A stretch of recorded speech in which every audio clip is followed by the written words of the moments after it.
सबा इब्राहिम और सनी खालिद दोनों ने साथ मिलकर कुछ महीने पहले ही अपने रेस्टोरेंट खुशामदीद का इनॉग्रेशन किया, उसे लॉन्च किया था। लेकिन आखिर ऐसा क्या हुआ कि सिर्फ कुछ महीनों में ही इस रेस्टोरेंट की रेटिंग 5 से लेकर 3.9 3.7 ऐसी हो गई है।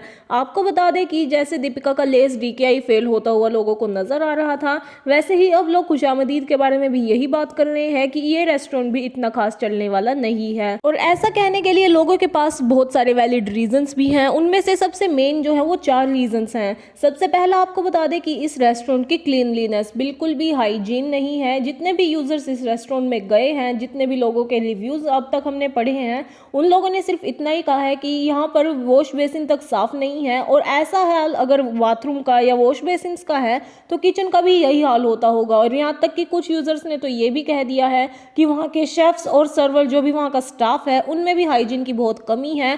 वो अपने हेड्स पर स्क्रैच करते रहते हैं या कहीं भी टच करते रहते हैं और उन्हीं हाथों से जाकर खाना बना लेते हैं। और जो दूसरा बड़ा पॉइंट लोगों को लगा है वो ये कि इस रेस्टोरेंट में जो वेजिटेरियन फूड लोगों को सर्व किया जाता है उसकी क्वालिटी बहुत ज़्यादा डाउन है, बहुत लो है।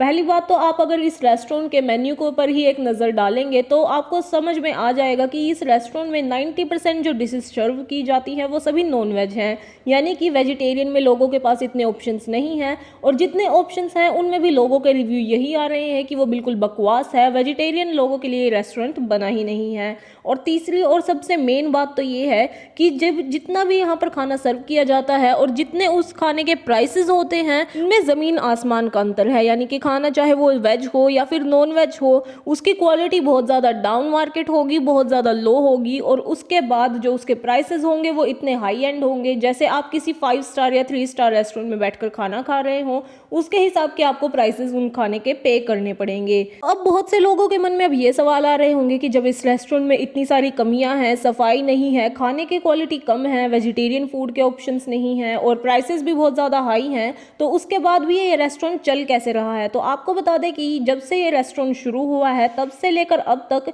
इस रेस्टोरेंट में सिर्फ कुछ व्लॉगर्स ही आते हैं, जिनमें मेन मुस्लिम होते हैं। और वो व्लॉगर्स ऐसे हैं जो कि सिर्फ व्यूज़ के लिए वहाँ पर आते हैं, सबा और सनी के साथ फ़ोटो खिंचाने के लिए, या फिर अगर फ़ोटो भी ना खिंचाए तो रेस्टोरेंट में फ़ोटो खिंचाकर उनकी फ़ोटोज़ अपने थंबनेल पर लगा देते हैं, जिसकी वजह से उन्हें व्यूज़ मिल जाते हैं। इसके अलावा यहाँ पर कोई भी नहीं आता है, और मुझे तो लगता नहीं है इसकी कोई हार्डली ही बिल्डअप ऑडियंस या फिर बिल्डअप जो इनके कस्टमर्स होंगे वो इस रेस्टोरेंट में एक बार आकर दोबारा आते भी होंगे। तो अब ऐसे में लोगों के बीच सिर्फ एक ही बात चल रही है कि जिस तरीके से सबा की भाभी यानी दीपिका कक्कड़ इब्राहिम का ब्रांड लेबल डीकेआई फेल होने की कगार पर है, उसी तरीके से खुशामदीद रेस्टोरेंट भी कुछ खास अच्छा करने वाला नहीं है। क्या आप भी कभी खुशामदीद रेस्टोरेंट गए हैं या आपने भी व्लॉग्स में इसे देखा है, और आपको वहाँ का एम्बियंस, वहाँ का खाना कैसा लगा है? कमेंट सेक्शन में अपनी राय ज़रूर दें। धन्यवाद।